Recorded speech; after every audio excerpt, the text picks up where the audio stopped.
답안지가 하나 없어가지고 복사하는 대로 줄게요. 자, 시간이 없으니까 바로 시작을 하겠습니다.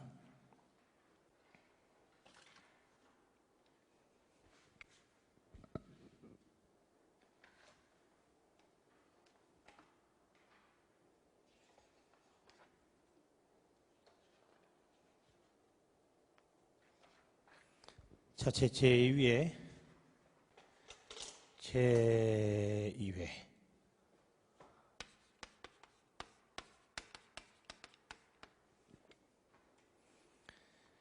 자, 1번 문제는 문법 문제인데요. 단어의 의미 관계를 물어보는 문제입니다.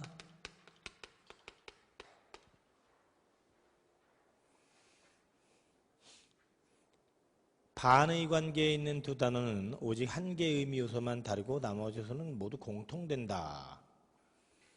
1번은 이제 선생님, 학생은 지식 전달 방향이 다른 거고, 할머니, 할아버지는 성별이 다르고, 동양, 서양은 공간적 위치가 다른데, 소설과 시는 운율의 유무 말고 더 있을 수가 있겠죠. 예를 들면 시의 특징은 아무래도 심상이지 않습니까? 심상의 차이도 있고, 소설은 인물, 사건, 배경이라는 구성상의 차이가 있죠. 그렇기 때문에 그것만 가지고 둘이 반의 관계에 있다고 보기는 어렵다는 것이죠. 그 다음에 2번으로 가보겠습니다. 피동사동 구분입니다. 2번 문제는 마찬가지로 문법 피동사동의 구분이에요. 피동사동을 구분할 때 가장 중요한 게 뭐냐면, 일반적으로 거기 다 주고 여기 학생 한 명만 더. 고맙습니다. 자, 2번을 보시면은요, 피동사는 일반적으로 잠깐만.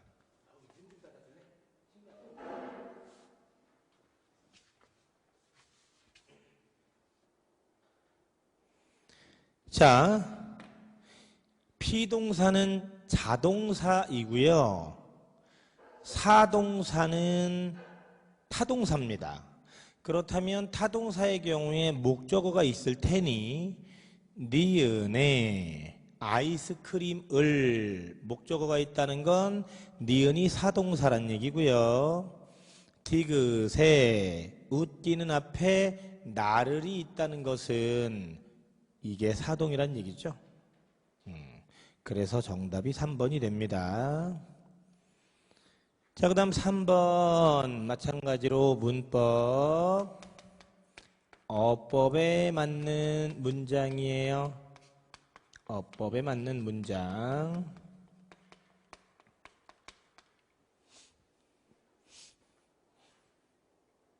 (1번이) 정답이죠.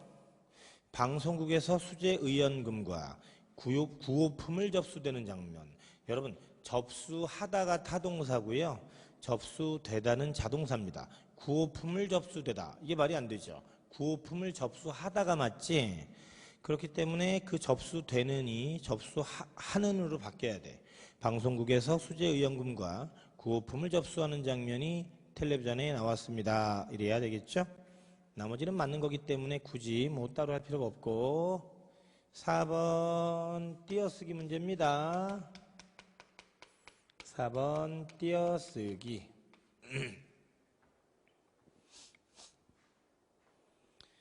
지금 1번에 놈 치고 할 때 이 치고는 조사예요. 여러분들 우리가 문법 특강 할 때 내가 조사, 의존명사, 접사가 나와 있는 프린트, 또 합성어가 나와 있는 프린트 준 적이 있을 겁니다. 그걸 한번 쭉 보셔야 돼요.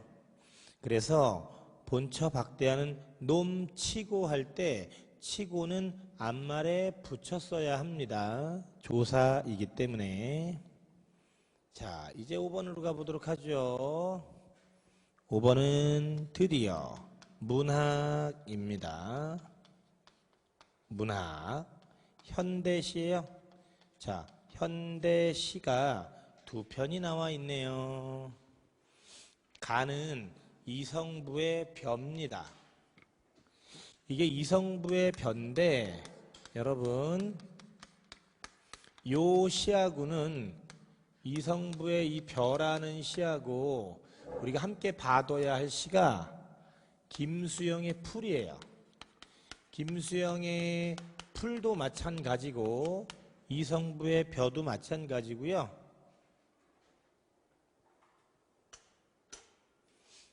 요 벼와 요 풀 모두 다 민중을 나타내고 이때의 민중은 강인한 생명력을 가지고 있습니다.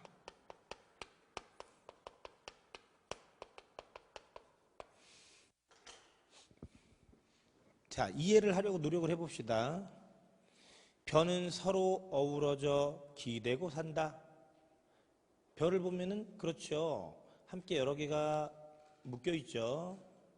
이 벼가 서로 어우러지고 살고 있다는 건 민중의 어떤 공동체적인 모습을 나타낸다고 보시면 되겠습니다.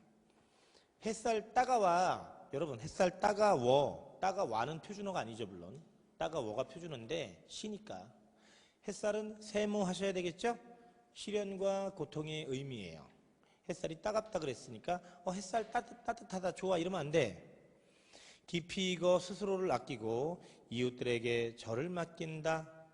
민중들이 공동체적인 삶을 영위하는 모습이에요. 서로가 서로의 몸을 묶어 더 튼튼해진 백성들을 보아라. 마찬가지겠죠? 그러니까 민중들은 개인이 아닌 공동체가 함께 모여 있을 때 그 힘을 발휘한다는 뜻이겠죠. 죄도 없이 죄지어서 더욱 불타는 이걸 이제 역설법으로 보기도 해요. 왜냐하면 죄도 없이 죄지었다. 모순됐다는 거죠. 자, 여기서 민중들이 어떤 권력에 의해 억압받고 탄압받는 모습을 나타낸 거겠죠. 마음들을 보아라. 벼가 춤출 때 벼는 소리 없이 떠나간다. 벼가 춤출 때는 가을이겠지. 바람에 날리는 모습이고 가을에 벼를 수확하지 않습니까? 그런 벼의 희생, 민중의 희생을 나타내는 거예요. 벼는 가을 하늘에도 서러 웃는 씻어 맑게 다스릴 줄 알고 바람 한 점에도 제 몸에 노여움을 덮는다. 그러니까 벼가 서러움을 다스릴 줄도 알고 그리고 노여움도 가라앉힌다는 얘기죠. 민중이 그렇다는 얘기예요. 민중은 서러움을 느끼지만 그 서러움을 다스릴 줄 알고 또한 많은 노여움을 가지고 있지만 그 노여움도 가라앉힐 줄 안다는 얘기야. 그 이연에 보면 알겠지만 죄도 없이 죄지었기 때문에 항상 권력에 탄압받고 억압받고 있지 않습니까? 그럼에도 불구하고 민중들은 그러한 서러움을 다스릴 줄도 알고 노여움을 가라앉힐 줄도 안다 이런 얘기겠죠. 저의 가슴도 더운 줄을 안다. 가슴이 덥다는 건 열정을 가지고 있다는 얘기겠죠. 민중들은 열정을 가지고 있다는 얘기예요. 벼가 떠나가며 바치는 이 넓은 사랑, 민중들의 희생으로 인해서 사랑이 실현되죠. 쓰러지지만 다시 일어서죠. 쓰러지고 다시 일어서서 드리는 민중의 강인한 생명력, 민중들의 강인한 생명력을 나타냅니다. 이 피 묻은 그리움, 이 넉넉한 힘, 피 묻은 그리움이라는 건 어떤 민중들의 희생을 나타내고 그 민중들의 희생으로 인해서 희생이 어떤 만들어낸 힘, 이런 것들을 나타내는 게 넉넉한 힘이겠죠. 그래서 결국 이 시는 민중들의 희생과 강인한 생명력을 노래한 시이다 이렇게 보시면 되겠습니다. 이 시는 민중들의 희생과 강인한 생명력을 예찬하는 거예요. 자, 그 다음에 두 번째 시는 면면함에 대하여 라는 시죠.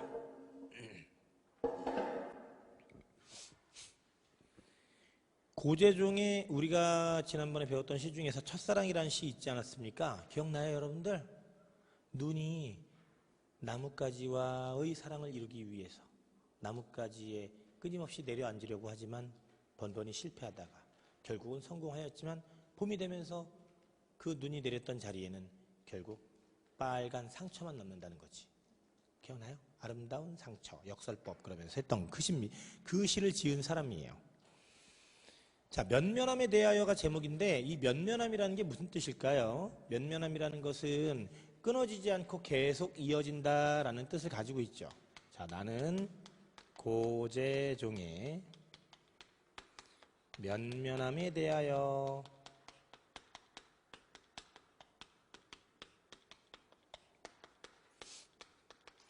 면면함이란 뭐라고? 면면하다라는 말이 끊어지지 않고 계속 이어진다 이런 뜻입니다. 자, 어떤 시인지 내용 한번 볼게. 너 들어보았니? 너라는 청자를 설정하고 있죠.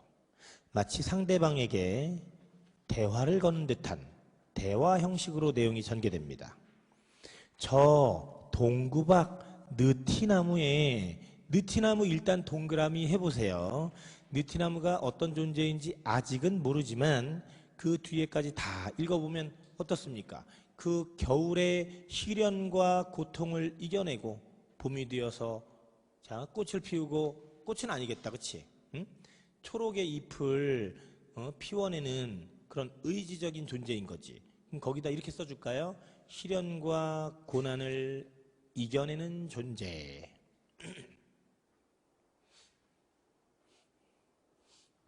푸르른 울음소리, 공감각적 심상이겠죠. 울음소리는 청각인데 푸르다고 말하였으니 공감각적 심상이 됩니다. 자, 이연을 가보도록 할게요. 날이면 날마다 삭풍. 여러분, 삭풍은 북풍을 말합니다. 북쪽에서 불어오는 바람은 겨울바람이지.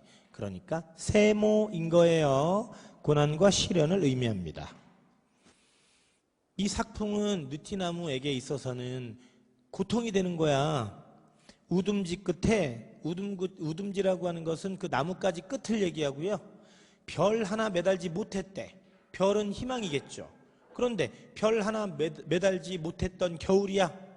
그 얘기는 희망조차 보이지 않던 지난 겨울인 거지. 지난 겨울 세모. 이 겨울은 느티나무에게 있어서는 시련과 고난의 시기가 되겠죠. 온몸 상처투성이인 저나무, 온몸이 상처투성이였다는 건 이 느티나무가 겨울의 고통 속에서, 겨울의 시련 속에서 고통받는 모습을 나타낸 거고요. 제 상처마다에서 뽑아내던 푸르른 울음소리가 계속 나오는데 이 겨울의 시련 속에서 이제 고통받는 그 고통의 소리라고 볼 수 있겠죠. 너 들어보았니? 다 청산하고 떠나버리는 마을에, 이게 뭐냐면 여러분, 여기서 이제 시대적인 배경이 나오는 거예요. 근대화 산업화 속에서 이농현상이 촉발되지 않습니까? 이농현상으로 인해 농촌이 피폐화된 모습입니다. 잔치는 아직 끝나지 않았다고. 그래도 지킬 것은 지켜야 한다. 지킬 것은 지켜야 한다. 무엇을 지켜야 한다는 얘기일까요? 삶의 터전을 지켜야 한다는 얘기겠죠. 삶의 터전을 버리고서 떠나서는 안 된다는 얘기겠죠. 소리 죽여 흐느끼던 소리, 가지 팽팽히 후리던 소리. 지금 이 시에서 화자가 느티나무에 대한 얘기를 계속하는데, 느티나무는 어떤 존재라고요? 지난 겨울의 시련을 결국 이겨내고서 그 뒤에 나오면 이제 알겠지만 봄이 되어서 초록색의 이파리들을 매달게 됩니다. 그런 것처럼 우리 농촌에 있는 우리도 농촌 사람들을 얘기하는 거겠죠? 지금은 산업화 속에서 소외되어서 농촌이 피폐해지고 있지만 그러한 현실을 극복하고 나면 언젠가 이 느티나무가 초록의 이파리를 매다는 것처럼 우리도 행복한 날들이 도래하게 될 것이다 라는 것을 얘기하는 거예요. 오늘은 그 푸르른 울음 모두 이파리에 내주어 저렇게 생생한 초록의 광휘를 저렇게 생생히 내뿜는데, 초록의 광휘 동그라미 하시고 그 초록의 이파리들을 얘기하는 것이고요. 이게 결국 뭐겠습니까? 지난 겨울의 시련과 고통을 이겨낸 후에 맺게 된 결실이 되는 거죠. 앞들에서 뭐를 내다. 허리 펴는 사람들, 왜 저 나무 한참씩이나 쳐다보겠니? 저 나무를 왜 쳐다보는 거야? 아, 저 느티나무가 지난 겨울의 시련을 극복했잖아. 그럼 우리도 지금의 이 시련을 극복할 수 있겠지? 하면서 이제 힘을 얻는 거겠죠. 그러니까 쳐다보는 거겠죠. 어디선가 북소리는 왜 둥둥둥둥 울려나겠니? 이 북소리는 결국 이 사람들에게, 느티나무를 쳐다보는 사람들에게 있어서는 희망의 소리다라고 볼 수 있는 거겠죠. 결국 이 고재종의 면면함에 대하여, 이 면면함이라고 하는 건 뭘 의미하는 거겠습니까, 여러분? 이게 뭐라 그랬어? 끊어지지 않고 계속 이어진다는 뜻이야. 그러면 여기도 마찬가지겠죠. 느티나무가 겨울의 시련을 극복하고 봄을 맞이하여 이파리를 만들어내듯이 우리도 지금의 이 시련 속에 좌절하고 결국은 도시로 떠나는 것이 아니라 삶의 터전을 끝까지 지켜야 한다는 것을 얘기하는 겁니다. 그래서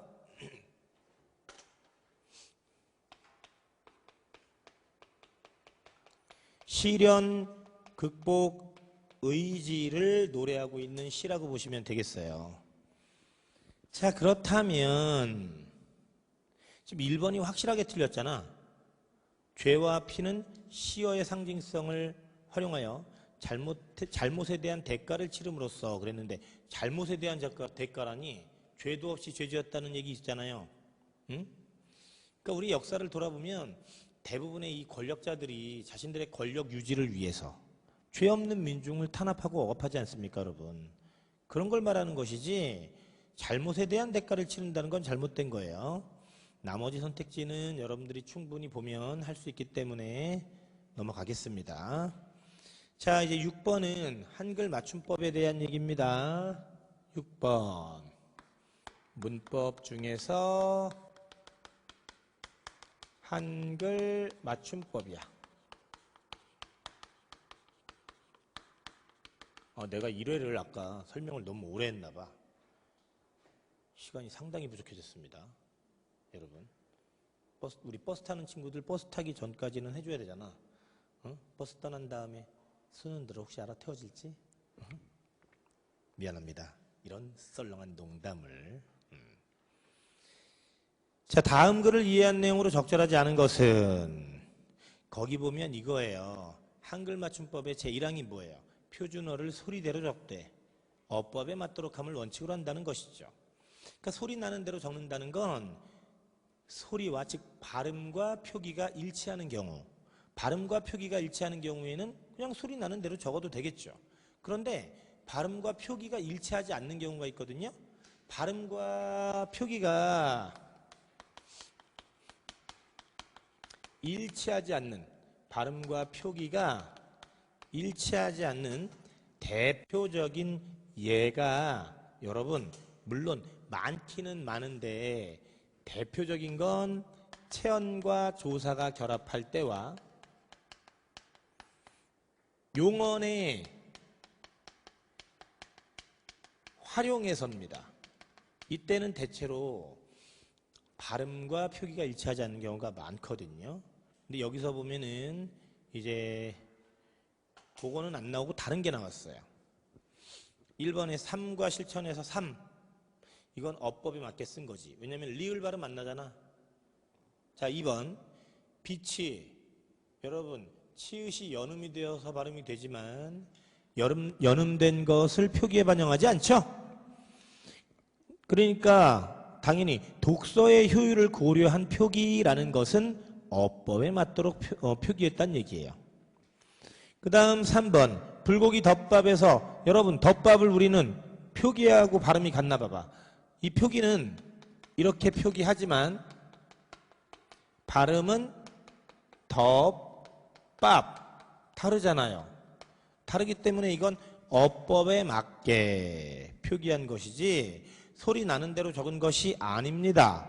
틀렸습니다. 정답은 3번이고요. 7번이, 자, 문법이라기보다는 이건 문법과 좀 섞여 있는 거긴 해. 작문 문제 있죠. 작문 문제. 작문 문제 중에 고쳐쓰기 문제입니다. 좀 섞여 있기는 해요. 문법과. 근데 이제 이 니은에 보시면 이것이 통일성에 어긋나질 않아요. 문맥에 잘 맞기 때문에 그대로 두어야 한다라는 것이죠. 자, 8번으로 가보겠습니다. 8번. 화법 문제입니다. 화법. 이게 이제 담화의 의도. 담화의 의도를 물어보는데 솔직히 이건 좀 쉽잖아. 권유에 대해서 괜찮다고 얘기하는 거. 그게 뭐 4번 아니겠습니까? 네, 이거 뭐 쉽고. 그 다음에 9번.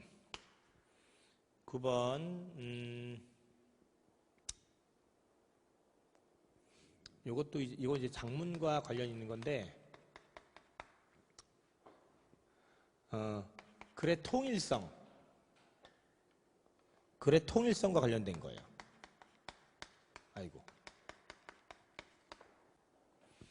지금 외모지상주의의 문제점과 대책이라는 말 속에는 외모지상주의가 부정적이라는 의미를 전제하고 있는 거죠. 그런데 3번을 보면 외모가 내면 심리에도 영향을 미칠 수 있다고 생각해 외모 때문에 열등감에 빠져 있다가 성형수술을 받고 자신감을 찾은 사례를 찾아보아야겠어? 이러면은 외모지상주의를 긍정하는 말이 되잖아요, 지금. 그러니까 글의 주제와는 완전히 반대로 가고 있는 것이죠. 정답은 3번. 자, 10번으로 가보겠습니다. 10번. 10번은 자, 비문학 문제인데요. 비문학 문제 중에 사례에 적용하기 문제입니다. 사례에 적용하기. 자, 기억을 잠시 읽어보자면 사회문화적 맥락이라 하는데 이를 이해해야만 적절하고 자연스러운 담화가 이루어질 수 있다. 뜨거운 물을 마시면서 시원하다 이러지 않습니까? 우리 뜨거운 국물 먹을 때 특히 많이 그러지. 여름철에 보면 막 뜨겁고 얼큰한 거 먹는데 막 시원하다 막 이렇게 얘기해. 근데 외국 사람들이 들으면 뭐야 뜨거운 걸 먹으면서 왜 시원하다 그래? 라고 말할 수 있는데 우리 문화에 익숙한 사람들은 다 이해할 수 있죠. 그 다음에 2번 우리나라는 이제 높임법이 발달되어 있다는 거. 다음 3번 그렇지만 절친한 사람들 사이에서는 경어를 쓰지 않죠. 여러분 부모님한테 엄마, 아빠 막 이러잖아. 그렇죠? 우리 높임법 이제 문제 나올 때는 아버지께서 진지를 드셨다라고 뭐 말할 수 있겠지만 사실은 어떻습니까? 아빠 밥 먹어 막 이런 식으로 얘기하지 않습니까? 그런 거예요, 여러분. 4번에 보면 화자의 질문에 대해 질문 문장에서 나타났던 주어와 목적어를 생략하고 말한다라는 것은 이거는 사회 문화적인 맥락이 아니라 문법적인 경우라고 보시면 돼요. 그러니까 외국이나 우리나라나 문법적인 면에서 중복되는 게 있다면 생략하는 건 당연한 거 아니겠습니까? 이건 우리나라만의 어떤 고유한 문화적인 특징이다라고 보긴 어렵겠죠. 그 다음에 이제 11번 한자 성어 문제입니다. 11번 한자 성어 문제인데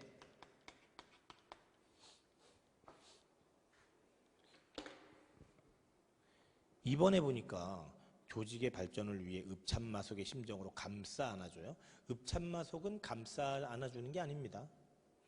마속은 이거 삼국지에 나오는 거죠. 제갈공명이 아끼는 부하지. 근데 이 마속이 굴령을 어기고서 전쟁을 했다가 대패하고 맙니다. 그런데 일벌백계하는 심정으로 어쩔 수 없이 이 마속을 죽여버린 거예요. 사형에 처해버린 거야. 그러니까 감싸 안아주는 게 아니라 이거는 어쩔 수 없이 자기가 아끼는 사람을 내칠 때 쓰는 말이겠죠. 그러니까 틀렸다 2번이. 자, 12번입니다. 12번 문제가 이제 현대소설이죠. 문학 중에 현대소설인데 내가 이제 여러 번 얘기한 적이 있는 것 같은데 그 이문열의 소설 중에서도 우리들의 일그러진 영웅 있지 않습니까? 그렇죠?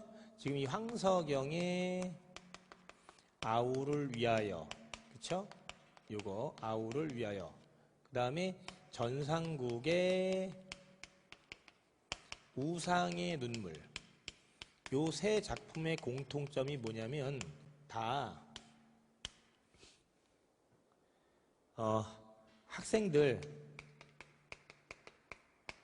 학생들이 등장인물들 주인공이고요. 그리고 학교, 교실, 여기가 공간적인 배경이야. 그런데 이 아이들의 삶을 통해서 어른들의 세계를 풍자하고 있습니다. 어른들의 세계를 풍자하고 있다는 게 특징이야. 이 소설도 마찬가지예요.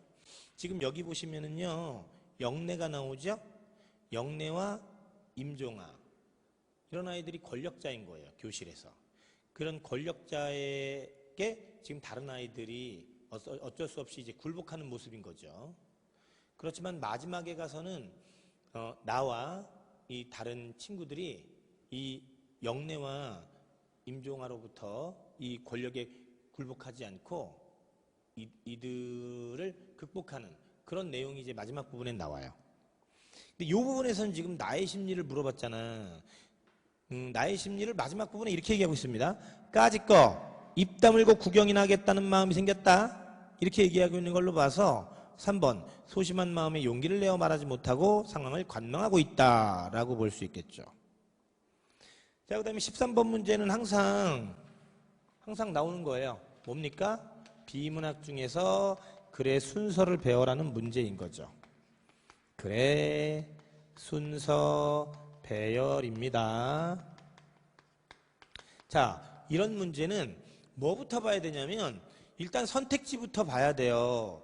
선택지를 봤더니 어이구 가나 다라 일반적으로 이러진 않은데, 그치?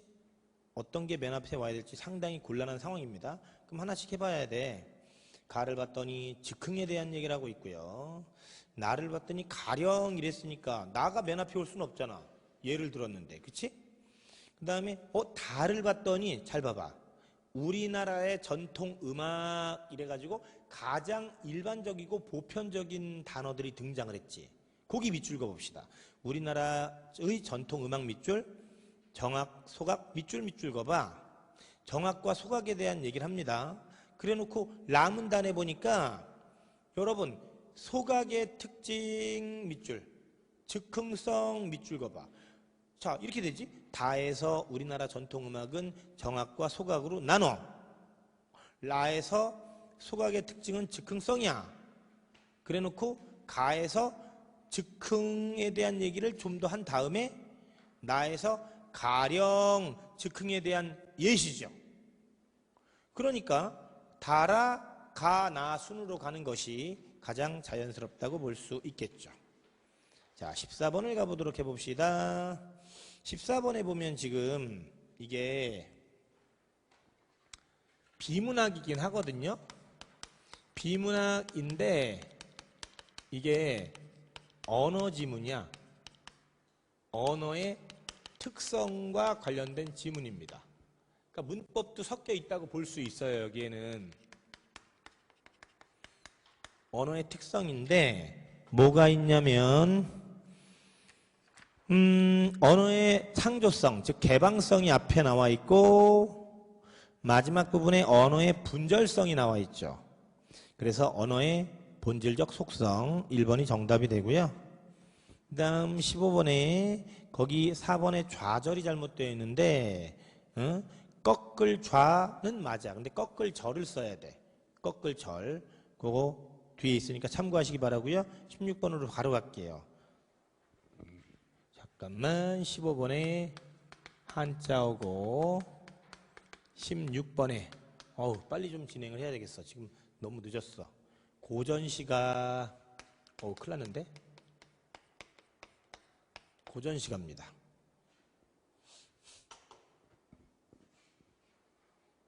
그 이황의 도산시비곡인데요. 해석을 좀 빨리 하고 지나가 볼게.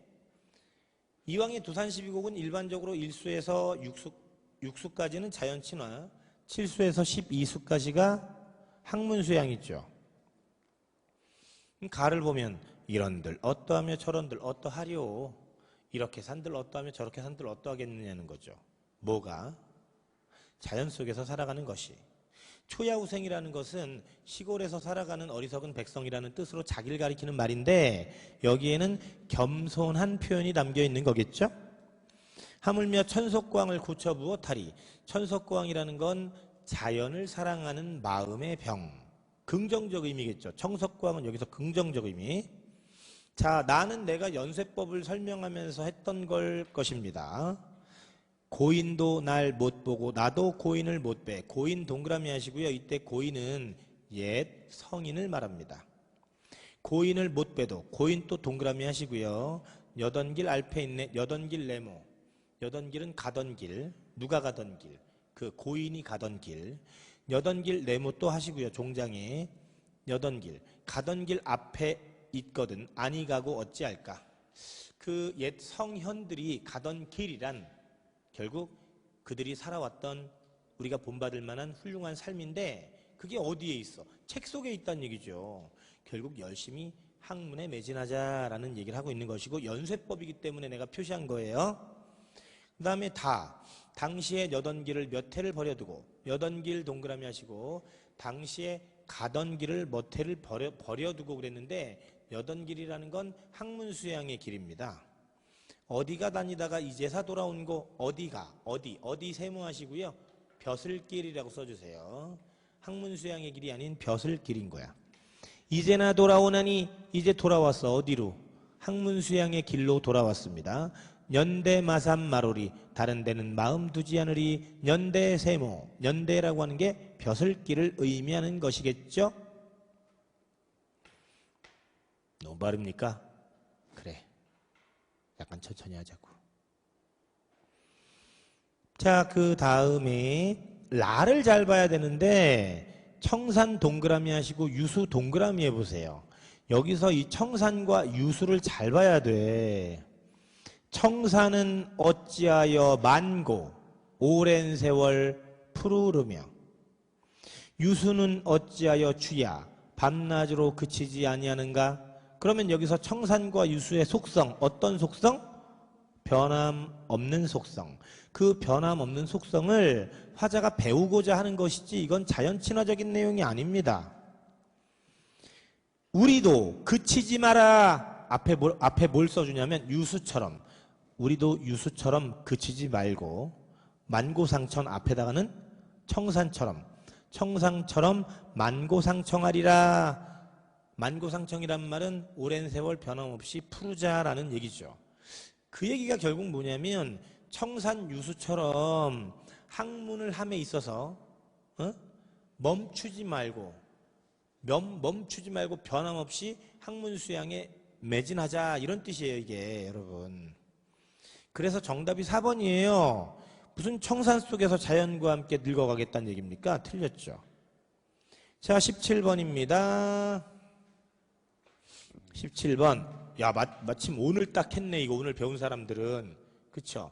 17번 문학 중에서 고전 소설인데 만복사 저폭이잖아.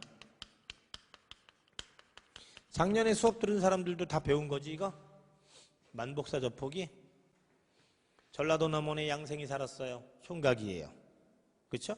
만복사에서 쪽방에 살고 있었는데 너무 외로운 거야. 그래서 부처님하고 저포놀이 내기를 하죠. 이겼죠. 부처님이 여자를 소개시켜줬죠. 그런데 귀신이었던 거야. 지금 여기까지의 상황이야. 자, 인간의 일상적인 상식을 뛰어넘는다는 건 비현실적인 요소이고 비현실적인 요소는 C에 문득 공중으로부터 소리가 있어 말하되 이 부분이겠지. 여러분 공중에서 막 누군가 말소리가 들려봐. 얼마나 무서워. 비현실적인 요소입니다. 정답은 3번이겠고요. 18번 비문학입니다. 18번 비문학. 자, 중심 내용을 파악하는 문제이지요. 중심 내용을 파악하는 문제입니다.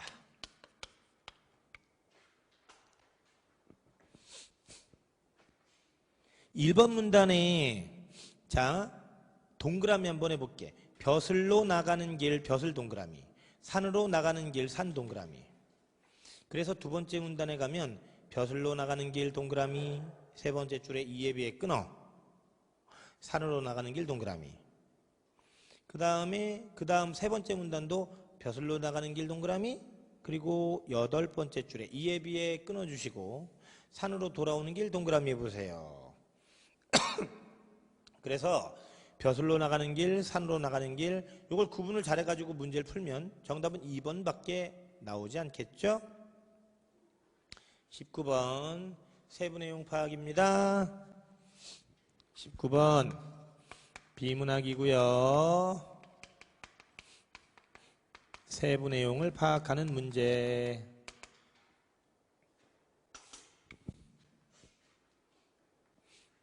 여기 쭉 보면은 일치하는 걸 물어보는데 1번이 일치하는 거잖아. 르네상스 시대 화가들이 원근법을 중요시했다는 얘기가 나온 겁니다. 그럼 2번은 왜 틀리느냐?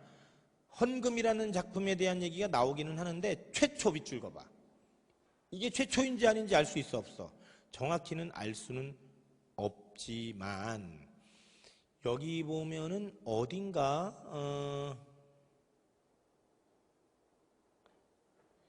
그러니까 지금 여기 마지막 문단에 보면 우첼로도 아니다. 두 번째 줄에 있구나. 마지막 문단. 그리고 15세기의 유명한 이탈리아 건축가 알베르티는 원근법을 모르면 그림을 그리지도 말라 라고 거기서 얘기했죠. 그럼 얘도 15세기잖아. 얘도 15세기야. 그러면 헌금도 15세기인데 응? 알 수가 없는 거지. 그 다음에 3번은 우첼로는 마지막 문단 봐봐. 원근법이야 단축법이야? 원근법이야. 원근법에 너무나 감동했다고 했으니까 단축법을 변형 발전시켰다는 건 잘못된 거고요. 그 다음에 4번 단축법이 15세기부터라니. 지금 그 1번 문단에 아이고 너무 2번 문단이구나. 2번 문단의 세 번째 줄 맨 끝에 보면 과거의 단축법과 어떻게 다른지, 그러니까 15세기에 원근법이 나왔다면 단축법은 그 이전이라고 봐야 되겠죠. 그래서 15세기부터 라고 말하는 게 틀리겠습니다. 자, 그 다음에 이제 20번 똑같습니다. 20번은 비문학이고 세부 내용을 파악하는 문제입니다.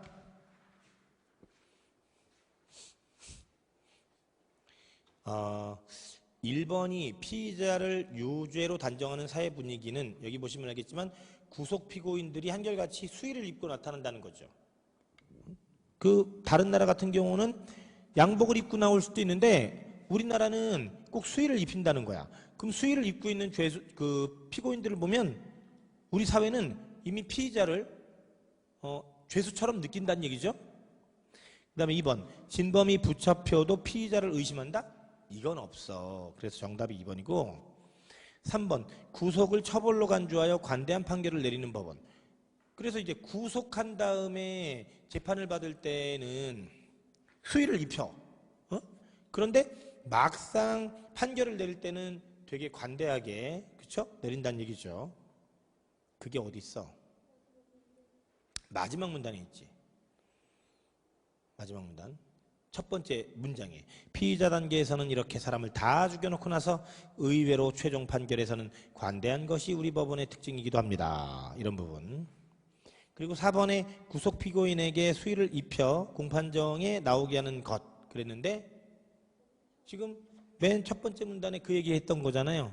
그러다 보니 사람들은 저 사람이 죄가 없을 수도 있는데도 불구하고 일반 사람들은 일단 수의 입은 사람 딱 보는 순간 죄를 지었구나 라고 단정해버린다는 게 문제다라는 걸 여기서 얘기하고 있잖아요. 자, 여러분 지금 우리가 2회까지 했는데 시간이 많이 흘러가지고 좀 짧게 쉬어야 될 것 같아. 한 5분만 쉴게. 5분만 짧게 쉬고서 바로 시험을 보도록 하겠습니다.